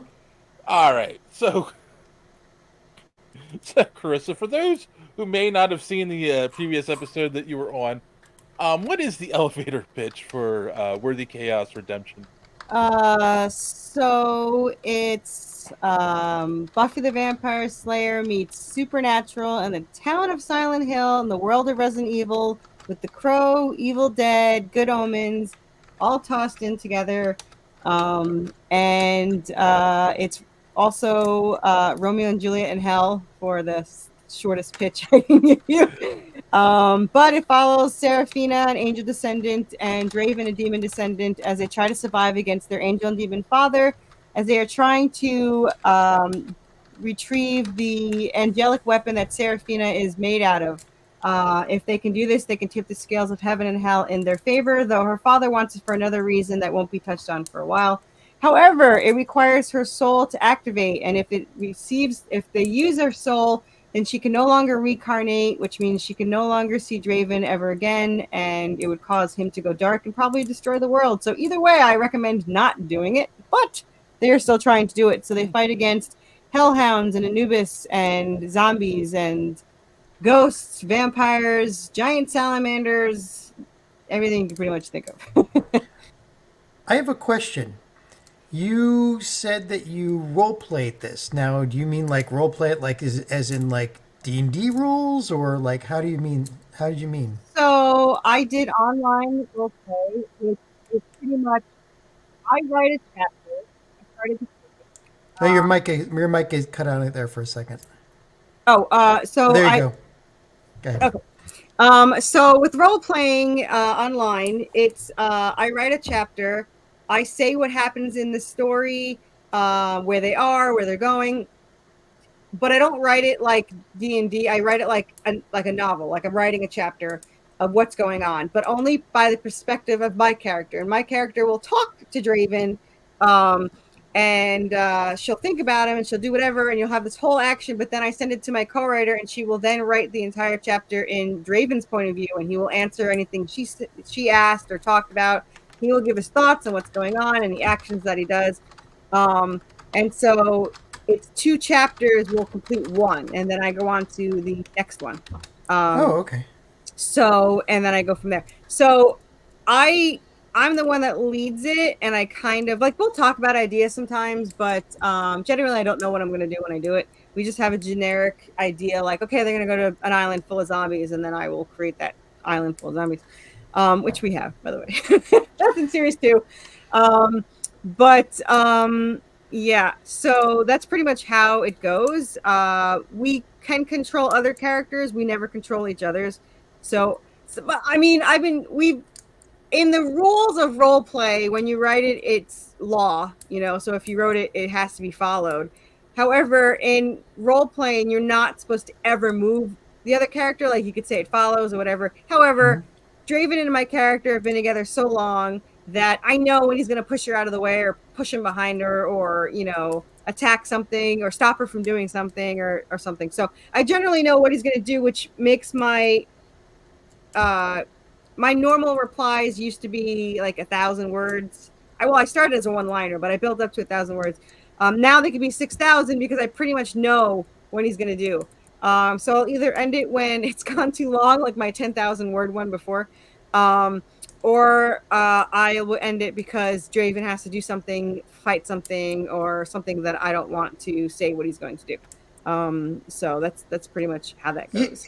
You're not the first writing pair that I've heard do that. I think Alona Andrews, with a writing team of Alona Andrews, that's like a pseudonym for 2 people, did that with the Kate Daniels series, where one would write from one point of view and one would write from the other. And I don't know, it's fun because I've also heard like trying to do it by like D&D or Pathfinder rules so that you could make fights more realistic. Yeah, because it's hard to write a fight and not overpower the characters, but if you give them a certain number of, if you have like an actual power system and you assign points to each side and then you literally role play it to see how a fight would go, you can make it where it's within the confines of the reality that you're writing, that this fight's possible, instead of just the good guy or the protagonist always, in the end just overpowering by, because, you know what I mean? Or you could just know your characters well enough. True. Oh yeah, I know. I've heard it. There's so many different ways, but I do like the whole that fight scene. But obviously, my fight scenes have a point. They lead the story. You're gonna love then the end of certain issues where my character got completely beat down. Generally, the only thing that powers them is them losing each other. So that's usually what gets them. But it is fun to see. So her weapon of choice is a gun or a dagger, where Draven very rarely uses a gun until zombies are involved, and then, all bets are off. But he prefers crowbars or swords or bats. That's usually that's why he usually uncovers. That's what he has is one of those. She is more inclined to use stuff around her, like she's used chains off the wall. She's used chairs. She used a fire extinguisher. Whatever's at hand. Yeah, she likes to use whatever's at hand. But if she had her choice, it would be a dagger and a handgun. But he's an assassin, and I don't know if you've ever seen Leverage, but we kind of follow Elliot's point of view, where he knows and he's an expert with guns, but he doesn't generally use them. That's kind of how Draven is. So he doesn't usually use a gun. But when it comes to zombies, he prefers, close range or whatever. But all bets are off when it comes to zombies. He will pick up a gun. So, as somebody who has role played before and has friends who are crazy, the question is, and this podcast is also a great example of this. When you're working together and coming up with stuff, how do you keep from going off on tangents or just getting like crazy with the story? We don't stop. I have. It goes crazy all the time. I'm gonna give you an exclusive info here. We didn't write anything in order. It wasn't until we have a general order, but I'm not gonna lie. I'll wake up and I'll be like, I got a new idea, and we'll be so excited about the idea that we'd have to go write it. So then we have to find a creative way to connect everything, which just seems to happen very naturally with us. But I think the most we've ever had at once was 4 storylines at once that we later connected. Now I think we've slowed down, and she's finishing up one. I think she only has like a quarter of a chapter to finish, and then all of series 2 is done. So she's just finishing the ending of one of the books. But then we have 2 or 3 others that are active at the moment. So let me think. We have Magical Library, which she's about to talk about how to defeat the dragons that I just had jump out of a book. And I'm in the underwater city fighting a kraken with Anubis and my 2 characters. And I think we have, and then we have another one in a different dimension. So we have 3 or 4 at the moment. Yeah. So totally different books, totally different stories, but they all connect eventually. We have a question from the audience. Kassan stopped fighting with Randy long enough to ask a question. So what's the overarching theme of the series? Or if it's easier, what is some themes you touch on in the storyline? So the series are so for this series, it's just survival. They don't know. They're just learning now that she's not human. That's the whole thing. Like, we know because we're watching the fathers play the strings, manipulate the strings in the background, sending the hellhounds after. They don't want to be seen. They do this in every life, and they don't usually get completely involved because it can cause a lot to happen. So the overall theme is that heaven and hell want to touch him, but it's not really about that. Technically, it winds up being a huge factor later. But right now, the fight is between their fathers. I can't give away why. Your microphone. Yeah, your microphone went down again. Sorry. I don't know why it would do that. I'm not cool enough to have a really expensive mic, but Interesting. yeah. So is that better? Is it? Yes. you Yep. can hear- Yep. Much better. So the thing is that Draven's father is after this weapon. He's been after it for the longest time, and he caused something to happen in the last life or a couple lives ago. That the reason why her father is trying to get it back. Originally, it was his weapon. He used it to create the daughter because angels can't have kids. And so he used his powers, his wife's powers, and the souls from the weapon to create her. And after she was created, the demon tried to get it back, but could not, because every time he would kill her, she would be reincarnated. So he created Draven to go after it. But however, there was a prophecy that said if an angel and a demon ever fell in love, you're not allowed to separate them, or war would start. However, somebody faked the prophecy to turn it around so that it said that if they fall in love, you have to separate it. And that's how their guardian angel, Camiel, got involved, and he screwed everything up. So there's a lot behind the scenes that's happening here. But the overlying theme, it's really what these two characters will do to survive for each other. You know, they would die for each other. They would kill for each other. It's not a romantic story, but the underlining cause is love. They love each other and they want to get through, you know, surviving each other and all this stuff. Right. So that's the underlining theme, is that what is the limit these characters would do for the other? And it's pretty freaking. So how have you been finding Kickstarter? Because I'm going through your other Kickstarters. You're doing one for each each issue, right? So issue 1, there's an issue 1 that was the old artist. That was very, very short-lived, and I didn't do podcasts. I didn't know anything. It was really my friends and family. Then I did the next month, that ended November, and then in January we ran 1 through 3 of this series. And then every other month it was another issue, and then the hardcover. And they've been steadily growing to where this one is like $1,000 over what you made on the last one. I have never gotten into the 4,000s, not even briefly. Yeah, this is the first time, and I am officially, until someone cancels, which happens every other day. I'm officially 3 backers higher than I've ever been, with 3 days left. So it is. I think it's the hardcover that's causing it to grow. Because I have 41 new backers this time, and they mostly have gone after the hardcover. The metal cover too is interesting. I've never seen that before. The what now? The metal cover. Oh, I found this by accident. This is Ready Comics, and I love shiny, so here's shiny. Yeah, well, yeah. And I have the. I think you bought the one with the trading cards. So the new thing is every Kickstarter will have the 3 or whatever covers I have in metal trading cards, and then if they're not sold out, they'll be added to add-ons in the next campaign. So I do have somebody that gets he gets a special, you know, he gets them. But you know, I have loyalty issues. He's super loyal. He'll cry in the messages if I don't give him metal trading cards. But yeah, so we have a couple of, they sell really well, metal trading cards. Like I held on to them I never bothered to sell them. Like I just had them. I would buy them. They're shiny. I like them. And then I was like, oh, I should put these on for sale. And they like sold out in like 5 minutes. I was like, oh, I should probably start doing this. So now I have I have 2 sets, I think. I have a card set 1 with 5, card set 2 with 5, and then you got one of the cards with 3.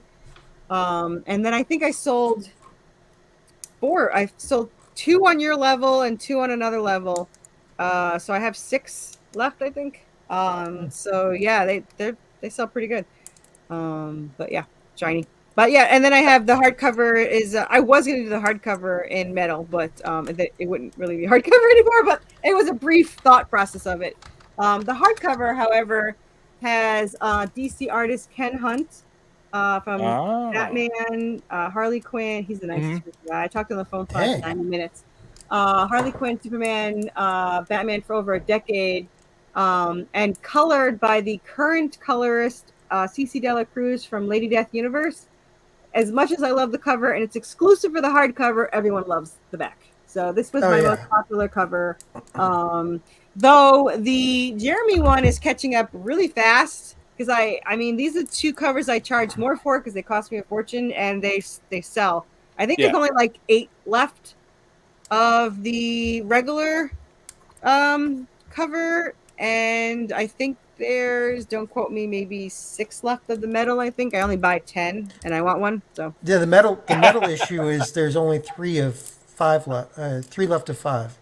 Well, there's still 3 more. There's 5 in the add-ons, and I think 2 or 3 are sold. Oh, okay. So there's probably 5 total left, and then 1 mine. So there's 4 total left. Well, they got that was it that company Displate that does the metal posters now, and those are really freaking popular.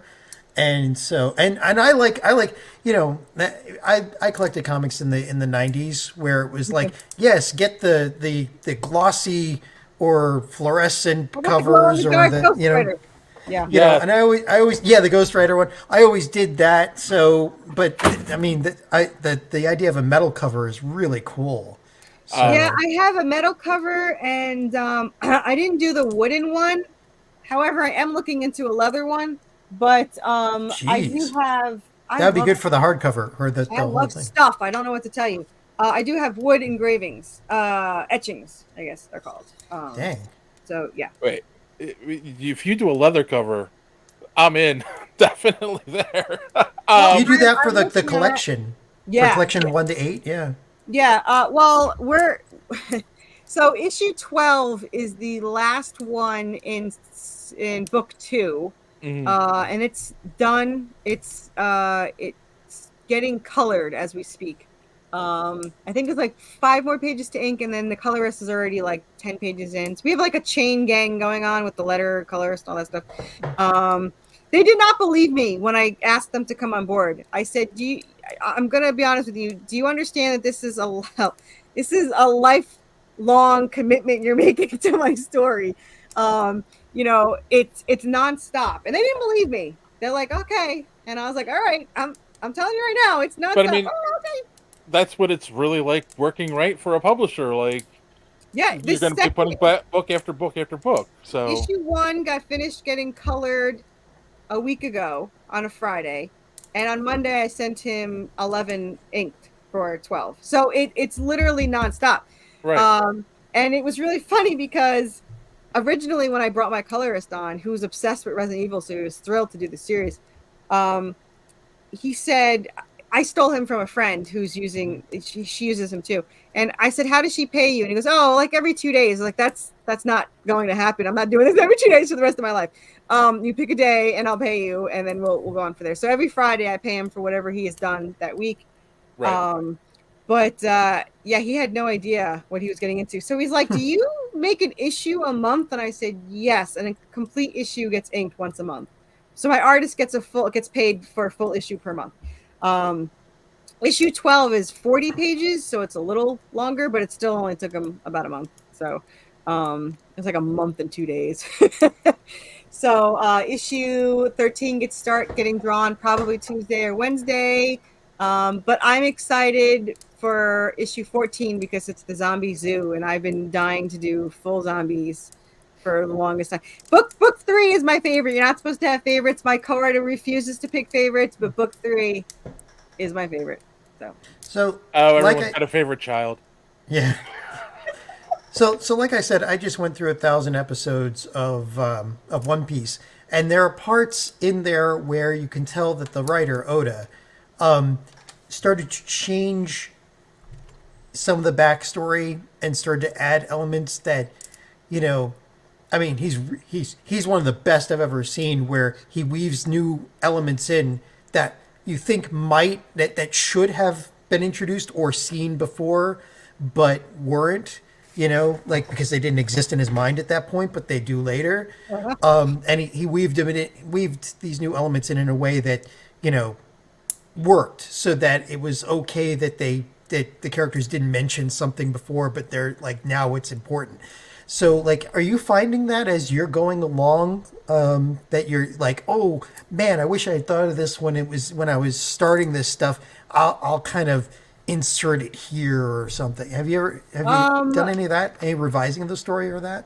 So I'm going to be completely honest with you. Anubis was not in our story. I added him to the comic book. So in the series for like, I don't know, a chapter or something, it was Pyramid Head. And I could not use him in the comic book. So when I was switching over, I was thinking I had Resident to add Evil, right? Yeah. Well, Silent Hill. Silent Hill, sorry. Yeah. So I had to think of somebody, and I was like, they have to have a long weapon, like some kind of long staffed weapon. And for some reason, the only thing that popped in my head was Anubis, and I was so excited to draw in Anubis. And he was just going to do the same as Pyramid Head. It was going to be issue 2, and that was it. But once I saw him drawn out, like I just had to keep going. And I had no idea how much everyone loved Anubis until it was like, yeah. So he actually becomes a complete main character. Pretty much in book 5, he's every page pretty much. He's 5. But he could not be in all of them because one, my character's he's being controlled, so he's against my characters at the moment. But also he's invincible. He can't just like travel around with them and kill zombies as he goes. And also another thing is the fathers were not in it yet. They were not in it at all until series 2. However, the reason why I added them was I did not want people to think that they were just humans, but they think that they're humans. So I couldn't just be like, these aren't humans. So I just brought in the fathers to kind of start it. And then it kind of snowballed with them and their personalities. And now they just crack me the hell up because they just banter back and forth like idiots. And somebody asked me, because I had never seen Good Omens, but someone's like, oh, are they like Good Omens? And I was like, what do you mean? They're like, do they really get along? I was like, no, they do not. They have been battling for centuries, which is sad because they really should get along. And in the Great War of my series, which is series 4, which I haven't even gotten to, it's unfortunate that heaven and hell actually team up over what happens between them. So they're not involved in it, but if they had just gotten along in the beginning, it would have been, they could have gotten against my characters. But instead, heaven and hell team up against my characters, which forces Hecates and Hades and Greek gods to side with them. And then it causes Anubis and Egyptian gods to fall with my characters. So you have these two wars going on. And my characters are not thrilled because Hecate and Hades has zombies as their army. And Anubis has mummies. And my characters have been killing these things for the last, couple of decades. Right. So they're not thrilled to team up with them. So it always reminds me of War of Warcraft because I refused to play the game because my long-term boyfriend at the time played with the Horde. And I said I would never side with the zombies. So now I'm like going against what I said I would do. He's like, you gotta play, you gotta join up. I was like, I would be Alliance. I'm not fighting. I am a zombie killing girl since the 90s. I am not gonna join your stupid squad with zombies. And now I'm joining stupid squads with zombies. So I will be telling my my ex soon that I should have joined his army. But did you find it hard to weave in new elements that hadn't existed before? No, it was so seamless that it was just everything in the story just fits so perfectly, and I didn't even plan some of it. Like for example, so the whole thing started to give you some of my own backstory. 17 years ago, started with Remnal, her father. I don't know why, and I don't know where I read about him, but I found out that he judges souls in scripture. He judges souls on earth and brings them to heaven. And like I was watching Supernatural at the time, and they had like angelic weapons. And I was thinking how he's going to carry these souls he doesn't have pockets. So I'm like, how is he carrying these souls from earth to, whatever. So I came up with this angelic weapon and it just snowballed from there. And so this weapon, which is also a gyroscope, I don't think anyone's figured that out yet, but if you know what a gyroscope, it's missing one ring that goes around it, which will be added to it to make it a gyroscope, but that's for later. So this weapon just caused this whole thing to snowball. And when we wrote this, we didn't have a name or really a father for Draven. So I was looking up or discovered the Asma, who's a chaos demon. Now he has nothing to do with Remnal in scripture. He's a totally different mythology. However, he eats the souls. He used to like to eat the souls from Judgment Bridge, and he's immune to lightning of any kind, magic or natural. And Remnal's only true power besides the sword is lightning. So it just fit so perfectly that these were together. And then I didn't even discover this till the comic was made, because so much for all my research. But Remnal was the first angel to create the Nephilim, which is a part human, part angel, and he created Seraphina. So it was just perfect that he was the one that created her, and that was like what originally was the scripture. So things just kind of fit together. Like, we didn't have Seraphina's mom, her name for her yet, but I had Apollo as her guardian rat, only because I wanted a sun on his eye, and I didn't know that Apollo was the Lord of Rodents. I always thought of him as like a sun god, but no, he's the Lord of Rodents. And then later on, I found out after we picked her mother, and it fit so perfectly, and it just aligned so great. Later on, I found out that her best friend was Apollo. So Apollo sent the rat. So things just kind of fit as they go. And so I got really lucky that I always joke that I'm like, I don't know if you've ever seen Supernatural, but I'm just the prophet that writes these, and it happened in some other dimension, and I'm just writing them out because everything just fits so perfectly as we go that it's kind of creepy. So no, I had no problem adding anything, and everything just fits perfectly. So it's better to be lucky than smart. There you go. Neat. Lucky is good. Lucky is good. You definitely seem to have a love for mythology, though. Like, and I'm sure that helps a lot with writing this. Is there anything? I mean, obviously, you've learned a lot of stuff that you didn't know. Have you ever is there anything that you learned and you're like, oh, I can't wait to add that in now? You have no idea. Like the whole prequel, like the whole prophecy and the whole them fighting and creating, and how Anubis is combined with that because they were stealing his souls, that he judged all these things. I just want to tell everyone about it all the time, and I can't. So it drives me insane that I can't do it. The fact that I'm kind of hinting at things as I go, like Camiel is in scripture the archangel of true love. So he was their guardian in all their lives, and he kept them safe until the father switched the prophecies to trick him to betray them. But I haven't been able to show that scene yet, and I'm kind of like, I want to show a flashback at it because he doesn't even tell them until like book 5, and I was like, I really want to see the scene now. So there's a flashback in issue 13, and I'm kind of tempted. No, issue 12. I'm kind of tempted to have him view the scene so I can at least see what it's a horrible scene. But I still want to see it. So I might have a flashback in his head where people won't know what they see, but they'll be like, what the F did I just see? So right. I might throw that in there. So yeah.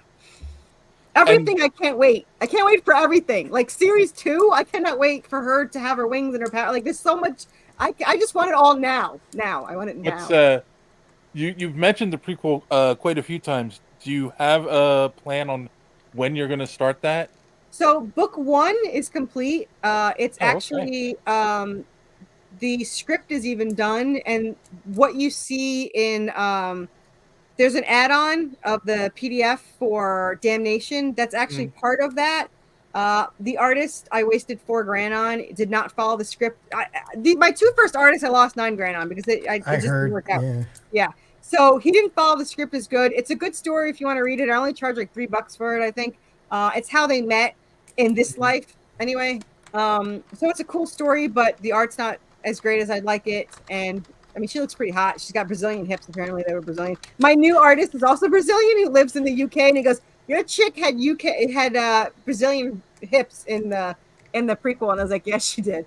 So it'll eventually be redone. But the lettering wasn't done for 4 months later because I couldn't afford it. And then my letter, like, he didn't follow your script as well as he should have. And so certain things didn't. So it's still a good read, but it will be better when my artist does it.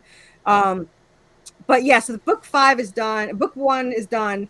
And then I'm going backwards. So it's actually going to be negative books. So right now it's -1, and the book after is going to be -2, and it's going to go how it is. So I know what happens, but I have no idea what happens at the same time. Like I know that Remnal and Asma, how they meet and how they fight and how they battle.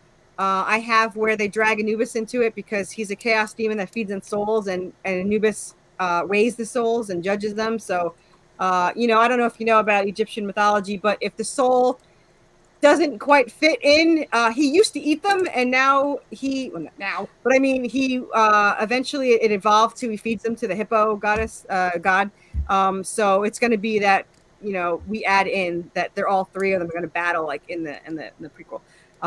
You do get to see a recent flashback of how Anubis got captured by Remnol in issue 13. So I'm excited to see that drawn out. So.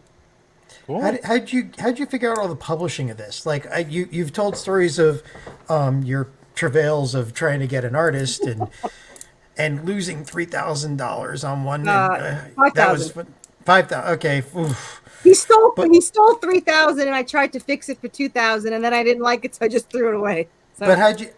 So okay. So be careful with getting an artist, but we've heard that from so many writers. Yeah. And I even knew, and it still happened. But yeah. So. Yeah.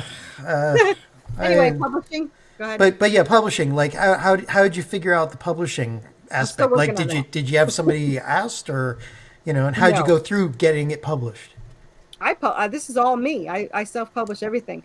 I pay for everything. Everything is out of pocket, and credit cards. But I originally went to 2 publishers to ask them, like when I first started. When I had 1 through 3 done by the new artist, I went to 2 publishers, and both of them slightly rude, but I don't think they meant it. They said they wouldn't read the proposal. They said, we don't bother reading it because the first thing you said was you have 45 issues for the series, and they said we don't have any series longer than 3. And I asked why, and they said because only 65% of the people read the second one, and even less read the third.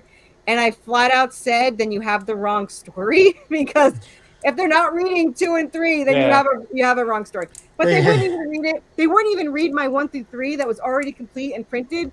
So I told him, and so by the way, if I do complete all 45 and everyone's happy-go-lucky, I will write them back and say I told you so. However, I said then I'll just do it myself, and he said you will never get all 45 printed. And I said, watch me hold my beer. I was like, yeah, hold my beer. And I said that to two different ones, because the second guy said the same thing. He said there's no way you're gonna get to 45, and I said I'm gonna get as close as I can get, and we'll see what happens. And he's like, good luck. And I was like, thanks. So wow, that guy owns a online school, and I was joining it, and then I obviously did not, because obviously he has nothing to teach me if he's only doing 3 issues per story. And it's so funny too, because I read a lot of YouTube videos, and one of them says don't start anything long term, make your first issue like a short one thing. And I was like, well, we're on 3, so that didn't work out. But yeah, this was not planned at all. Nothing's planned, nothing is done probably the right way. No one do what I do. There's no budget. I don't care. I just buy whatever. So yeah, you don't want my bills, but I have a lot of faith in the story. My husband said really horrible words, go all out for 2 years. So I have till this Halloween to make it work. But I will tell you that I bought all my covers, which there's 5 issues in book 2, and I spent like $4,000 just on the covers. So all the covers are bought. All the covers for most of book 3 is bought. So either way, I'm still finishing 3. So, but and before you ask why the covers were so much, I had to get all the covers from people that were associated with my story themes. So this one is Jeremy Rampak, who is the artist for Injustice, which I have no idea what it is, but my brother was thrilled. So anyone that cares, he's the interior artist for Injustice. However, nice. I care because he's the interior artist for Resident Evil comic book. That's all I cared about. And I swear. So he worked for Capcom, Blizzard, Marvel, DC, IDW. But I only cared about the Resident Evil thing. And I'm going to tell you that when I hired him, I didn't know which artist he was because they don't tell you. It just listed 3 artists, and I was hoping he was the one that did the interior, that did what I wanted. And I even sent him, I was like, did you do these? And he's like, yeah, I did that. And I go, who did the coloring? He goes, I don't remember. I was like, okay. So I handed over a ton of money for the inking of this cover, and I had no idea what I was getting. I had to pay first. I had no idea what I was getting. But I loved it so much. He already did the cover for the hardcover for book 2. So, and I might be publishing his, by the way, his issue. He made a comic book, and he might be publishing it under Worthy Chaos with my logo on it. So, FYI. Wow. We're working on that. But yeah. So, I'm sorry. So then the cover for 9 is Carl Moline, which is the interior artist for Buffy, because I love Buffy. So he's the interior artist of the Buffy issues, I think 10 season. And then I had to get Kevin Sharp, who's the interior artist for Army of Darkness, because I have Evil Dead tendencies. And that's on issue 11. So yeah, I had to get all these. I'm still searching for Supernatural. He has not agreed to it. He keeps saying he doesn't have time. I told him I have 100 freaking issues. Just put me on a damn list. So we're working on that. And Terry Jones from Silent Hill Comic has not written me back for Silent Hill, but I'm still working on that. So wow. There's been many success stories that have started with someone telling someone else, "You can't do that." Yeah. I would love to write him back and say, well, here's my series 1. I mean, I can end series 1 happy-go-lucky. Right.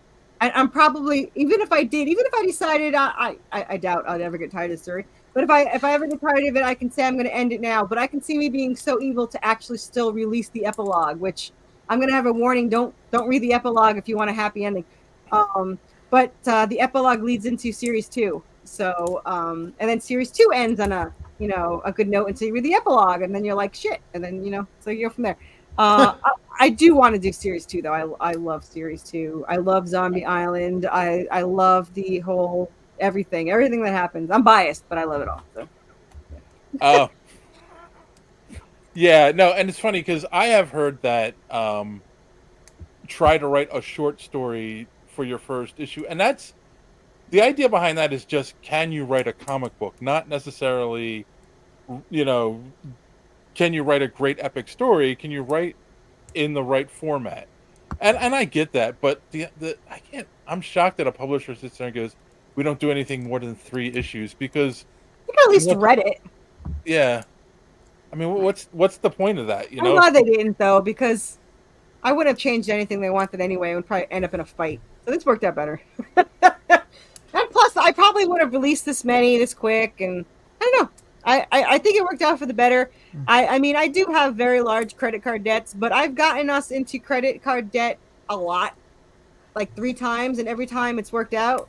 So I'm just gonna hope for the 3 times continued. So plus, a lot of the publishers are just like, they're cowards.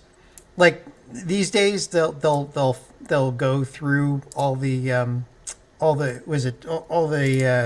writers and all the publishings that people are doing by themselves, and if they see something that's getting hot, you'll get a call.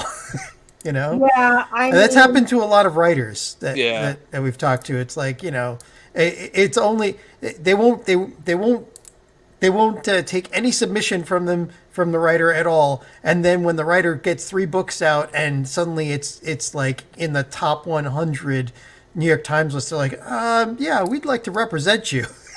Yeah. Yeah, no, that's exactly how it works. Yeah. So. I mean, my goal, this is my goal. I wanted to be able to fund in 1 week, so I can have 1 week campaigns once a month. That's the goal in like 5 years. Because it's such a long series, that way I can do 12 a year and be done with it. But we'll see. I'm either way, no matter what, series books 1 through 3 are definitely getting done because it's already started. And I'm stubborn enough to do 4 and 5. So either way, I believe that series 1 is going to get done.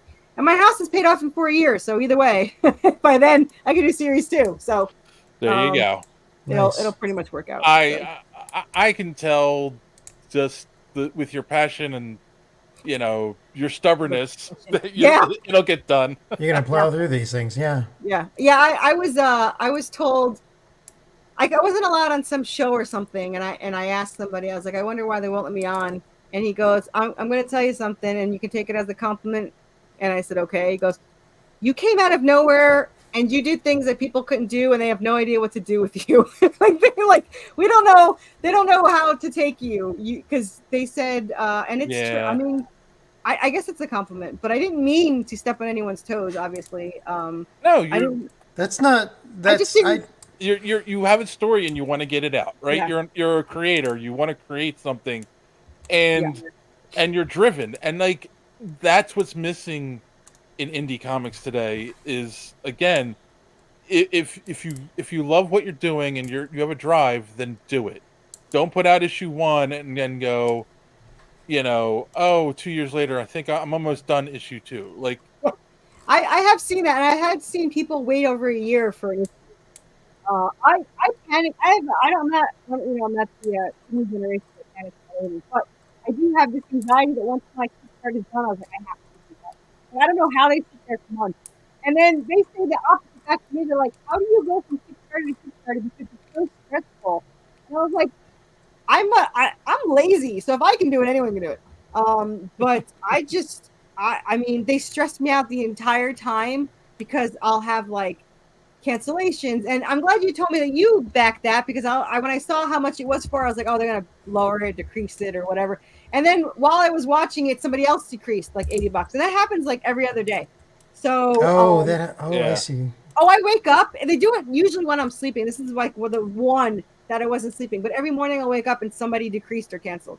I want my metal cover, man. Like that's going to be one of the coolest covers I've gotten on anything I've backed. I mean, awesome. Yeah, I know a lot of people I know that have complained about that on Kickstarter. Yeah. It sucks, but it's not as bad. It's not as bad as non-payments, because even when that bell chimes at the end, I have no idea if I'm getting paid. And there's, so I mean, one of my friends, fellow creators, they lost 800 on one. My second one lost 400 on one person, and then my third one lost 300 on one person. So I don't have like what, they just don't pay, or like the credit card doesn't go through, and then they don't write you back and fix it or whatever. One of them was a scam, and I knew it was a scam. But it still hurt, and they bought a one of a kind.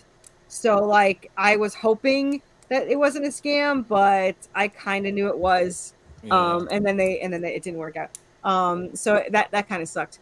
But yeah, it happens. It's just like I get it to my friend, and I'm just like, I'm so upset. This is the worst campaign ever. It's so stressful. She's like, this is your highest yet. I was like, and it's most stressful yet. It's tough when it's there, but I've never seen it this high, so I'm very excited for it. I don't know what happened. I think it's the hardcover, but like the new year started and like it just jumped. I funded it in 2 hours, and then I double funded in 12 hours, and I triple funded in 5 days. And then I was like, I should have just ended it now before everyone backed out.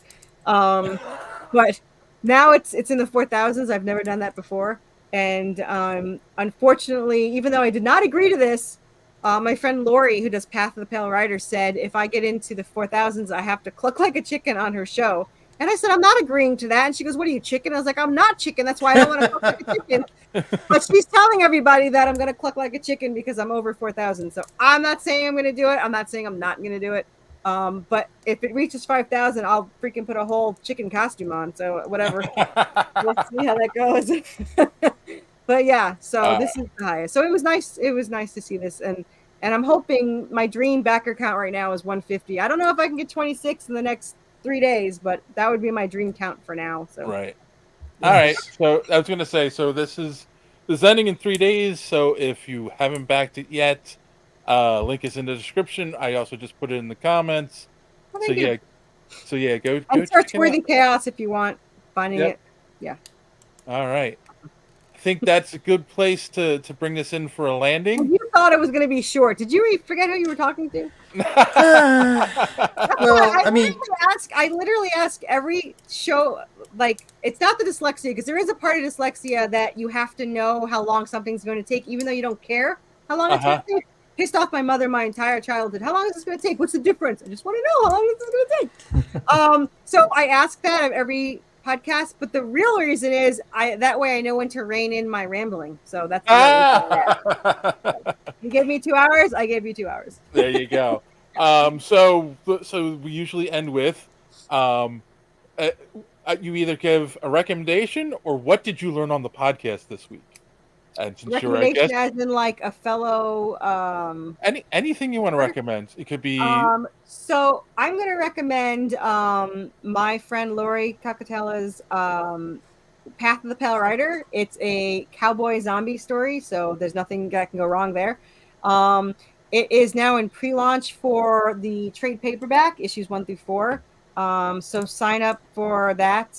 You can just go to Kickstarter and look up Path of the Pale Rider. I will tell you, there's a cameo in the zoo. She has a zombie bear. And with her permission, I added the zombie bear killing the polar bears and going after Anubis in issue, I don't know, 14. So you go save up hers, and then you can see a cameo. I love cameos and crossovers. So, but yeah, and we had a crossover once where we have the it was a print. We really just wanted to see Draven jealous because we love that. But this is her bear, her zombie bear, and Anubis is over here trying to protect Seraphina, even though the whole series she's attacking her. But so yeah. Oh, her character is touching Seraphina's hand, so that's why Draven's like about to kill him. So cool. Yeah. We'll do a crossover eventually, because the angelic weapon can open portals. So we're gonna do I'm gonna do a mini series like Kingdom Hearts where they jump into every other issue, and we have like 3 or 4 indie creators that want us to jump into there, so we're gonna do that. Oh, that's awesome. Cool. Yeah, I love crossovers. Except for the second Midnight Suns, that can go to hell. I went broke. That's why I stopped reading in the 90s. Midnight Suns 1 was okay. Midnight Suns 2 was like 40 crossovers. I was like, I'm like a teenager. I don't have money for that. That was it. All right, John. Well, again, like I said, I've gotten up into the 1080s of One Piece, and it is really one of the best stories, one of the greatest stories that's ever been told. I know it sounds insurmountable, but